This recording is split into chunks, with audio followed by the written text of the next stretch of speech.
we've had two Tea Party questions and two questions from the audience. Now we're going to deal with two local questions. We have federal regulators. You know that we're a pretty big agribusiness county, and we have federal regulators that continue to develop additional regulations that add implicit costs or taxes to the economic system. One recently was where our local biodiesel company had to stick doors on their dump stations because the farmers were creating too much dust when they dumped their soybeans. Well, that cost gets passed on to the farmers. So what systems should be put in place to make sure regulatory bodies use common sense for the common good, using the EPA as an example? And we'll start with you, Mr. Coates. Well, regulations are the unspoken about aspects of issues that come out of Washington, initiatives that come out of Washington. We all talk about the laws that Congress does or does not pass, or the executive orders that the president issues. But we don't talk about the bureaucrats and all the agencies that are issuing regulations that have just as much of a devastating impact in slowing down business and against business as what comes out of Congress in the laws. Congress at least was structured so that there was a way to check and balance, and it's hard to get a law passed. There is no check and balance against regulations. And those regulations are hurting not only farmers, but small business people and many, many others. And so first of all, you've got to get a different president in place, but that won't be until 2012, but it will be in 2012. And secondly, you've got to get a different Congress in place so that can happen in 2010 so that we can rein herd over those regulators. And thirdly, you've just got to strip and cut and get back to state and local and away from federal. Doctor, first of all, there is no such thing as common sense on Capitol Hill. It doesn't exist. Now, having said that, what can we do? The ambassador made a good point. It's imperative that we take back the House and the Senate in 2010 for issues such as this one. Now, I believe with all of my heart that the role of the EPA needs to be reduced. We have a fundamental difference of opinion currently on Capitol Hill with people who think government is the answer, and they're hindering small businesses, they're hindering farmers.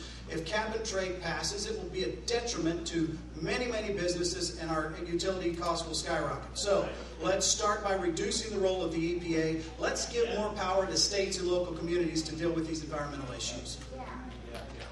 Mr. Bainey. You know, our government is just too much in our personal lives. Now, that's the bottom line. The federal government was never meant to be this large and this involved in our personal lives. You know, at best, we look at something like the EPA.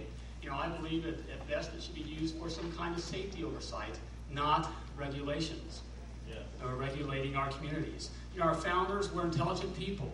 They knew that the community, the local community, knew what was best for the local community. We must get back into that form of government. I'm asking Hoosiers to send me to get the federal government off our backs. In fact, when you come visit me, you know, we'll get you passes up there in the gallery. You'll come in, you should see all the senators with their feet up on those little desks, you know, asking for the sports page. We must get the federal government off our backs so our communities can take care of ourselves. Mr. Stutzman. As a small business owner, I've seen the effects of regulation on business and job creation.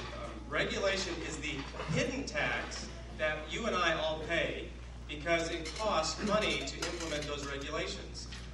You know, just for example, this example down here in Kosciusko County, those people are going to have to pass their cost on through the higher production cost, and that's going to end up costing the consumer more dollars. So regulation is killing us right now, and we have an out-of-control Washington with the EPA, with them wanting to maybe even instill and bypass Congress on cap and trade, which again would tax manure even. I mean, we always come back to manure and stuff. Yeah, exactly.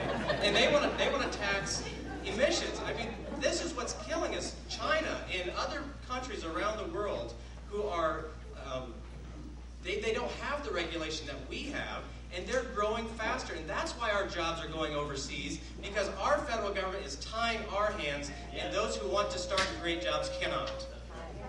Mr. Hostetler. The way that we can take care of this issue in the short term is to defund the promulgation of the regulation. In the late 1990s, when Bill Clinton's Department of Labor promulgated a regulation regarding ergonomic standards, basically telling companies how they must fashion an assembly line for workers. The Republican-controlled Congress continually defunded the implementation of that regulation through the appropriation process. So with the power of the purse that the framers gave the Congress, we can immediately stop these bad regulations from going into place. And then secondarily, on the longer term, we can look at the very agencies and the departments to regulate this situation. The discussion was held earlier about eliminating the Department of Education.